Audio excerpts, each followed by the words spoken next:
number 10. Reason number 9, our 8th top 10 reason that Muhammad is not a prophet. Muhammad allowed his followers to rape their female captives, their war captives. You go out, you win a battle, a lot of the men will be killed, the women will be taken captive, and what do you do with these women? Do you take them to other people from their tribe who are living somewhere else? Do you take them safely there? Do you marry them? Or do you rape them as much as you want and then sell them as sex slaves in the next town if you decide not to keep them? Which would be the Islamic position, Sam? Well, the Islamic position, I'm laughing, and I shouldn't laugh because this is a serious thing. And this still goes on today. Yeah, this still goes on today. This is Islamic going on in Syria right now. The Islamic position would tell you that adultery is condemned in all circumstances, except in the situations in which you have taken a woman captive, and it so happens that her husband's still alive. Still, you are free to have sex with her in spite of her husband's being still alive. And then when you comment on that, I want to mention a verse where, according to one particular translation, it's not just your captives, it's even the slave women that you own. But where are you going? Are you going 424? It's 424, but it's from Hilali Khan. Okay, yeah, read 424, and I'll read Sunan Abu Dawud 2150. They don't limit to just the captives. Yeah. This is what's interesting. Now, again, why is Hilali Khan important? These are two Saudi Arabian Salafi Muslim scholars who are backed up by the Saudi Arabian government, right? Now, there are some people who say, well, the Saudi Arabian government's corrupt. Be that as it may, they are Salafi scholars. And my understanding, the Salafi sect of Islam is actually the purest form of Islam out there today. It's the closest expression of Islam that you'll find today because it almost perfectly resembles the Islam practiced by Muhammad and his companions and the 2 generations after them. And just so people understand the importance of this, if you and I were ever to convert to Islam, God forbid, we would be Salafis, would we not? Yes, God forbid, we would be Salafis. Yes, God go ahead. Now, here's how they translate this. Also forbidden for you, are women already married, except those, and in parentheses they put, captives and slaves. Not just captives. Captives and slaves whom your right hands possess. Now, what in the world does this mean, David? Well, here is one of those interesting situations where when we bring up a passage, Muslims always say context, right? Have to go to the historical context. Amen. We want to go to the historical context on this because that's what tells you exactly what this verse means. If you want to say, oh, it's saying that that your captives and that married women are forbidden to you, except your captives and slaves, what in the world does that mean? You have to look at the context for that. Well, we've got the context, my Muslim friends. We've got the context over and over and over again in the Muslim sources. Let me give you the context. This is Sunan Abu Dawud, number 2150. The Apostle of Allah sent a military expedition to Autas on the occasion of the Battle of Hunain. They met their enemy and fought with them. They defeated them and took them captives. So, they defeated their enemy and took them captives.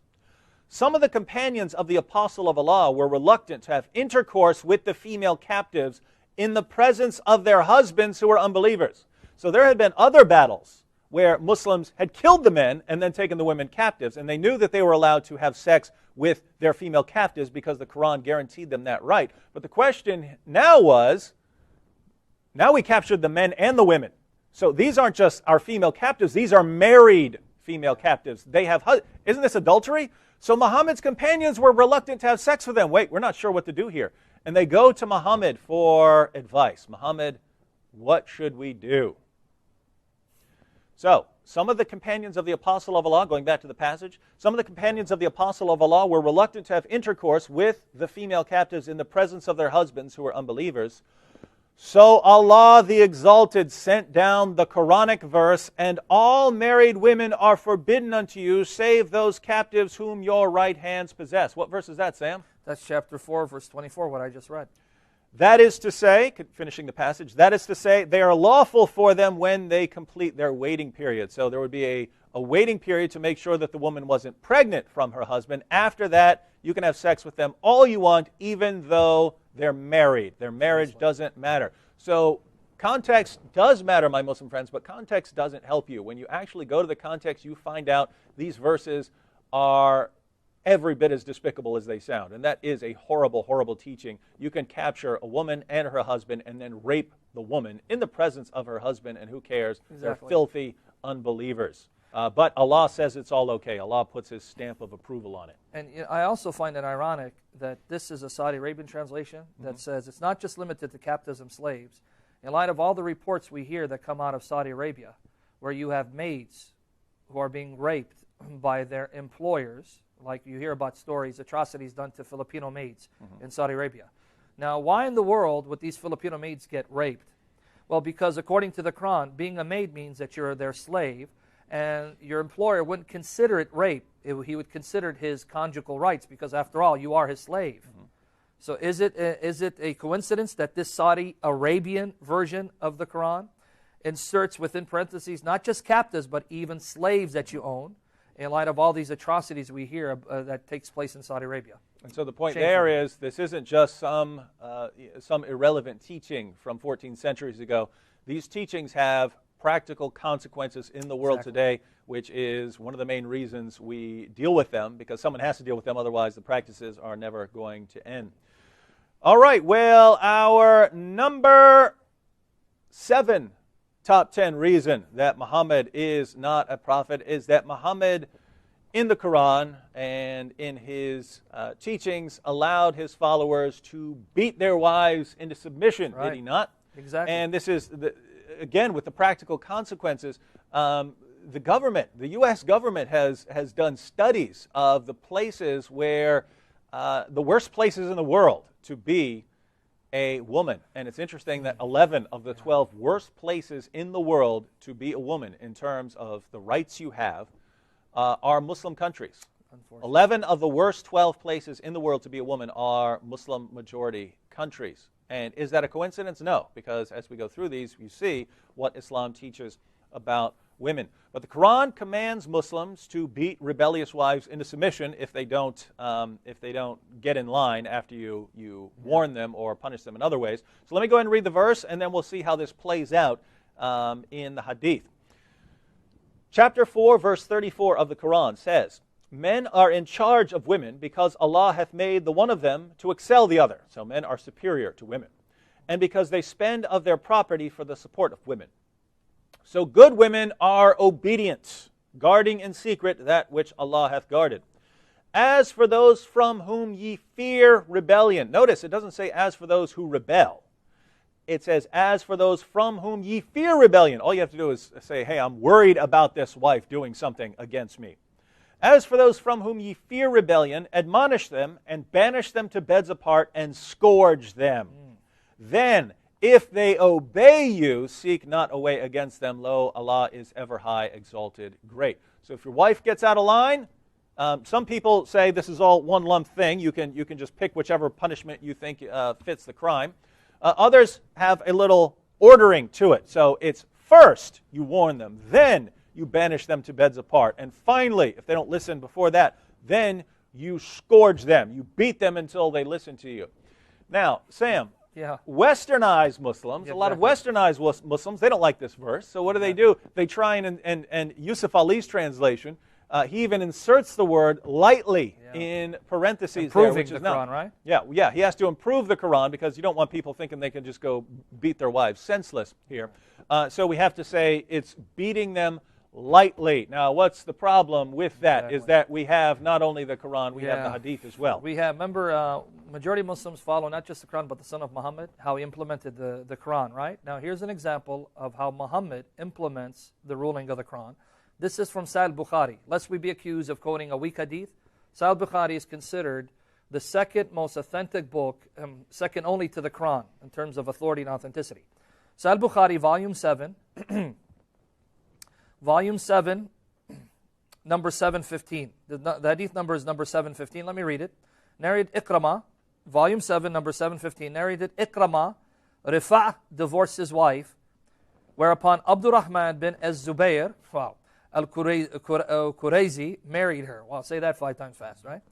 Aisha said that the lady came wearing a green veil and complained to her of her husband and showed her a green spot on her skin caused by the beating. Did you hear that, David? Mm-hmm. A green spot on her skin caused by beating. Does that sound like she got beat lightly? No.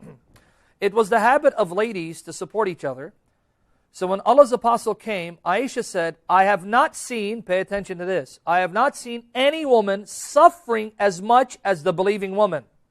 Of all the women out there, Muslim women had it the worst. And the reason this is important is because Western Muslims will tell women how wonderful is women, what a wonderful position women elevates have in Islam. And this is not just any woman. This is Aisha, the mother of the faithful, You got it. saying that Muslim women were treated worse by their Muslim husbands under the leadership of Muhammad than pagan women were being treated. Precisely.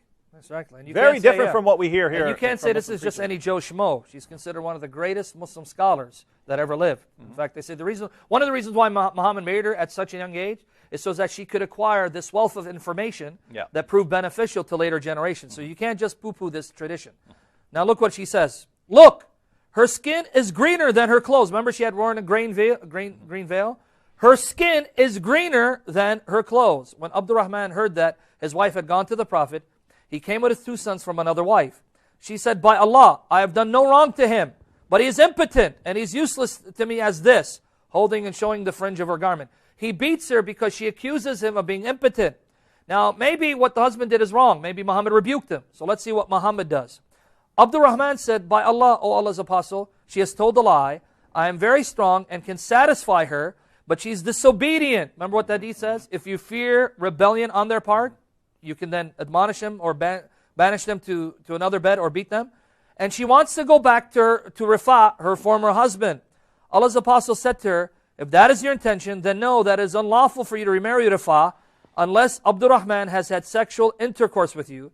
Then the Prophet saw the 2 boys of Abdurrahman, right? And then he says this to her, to him, are these your sons? I'm sorry.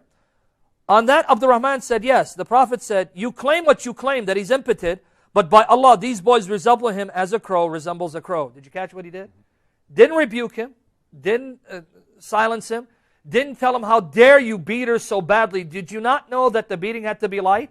He rebukes her for accusing him of being impotent and does nothing to correct him for the excessive beating. In other words, Muhammad said, well, you're speaking ill of your husband, and therefore what?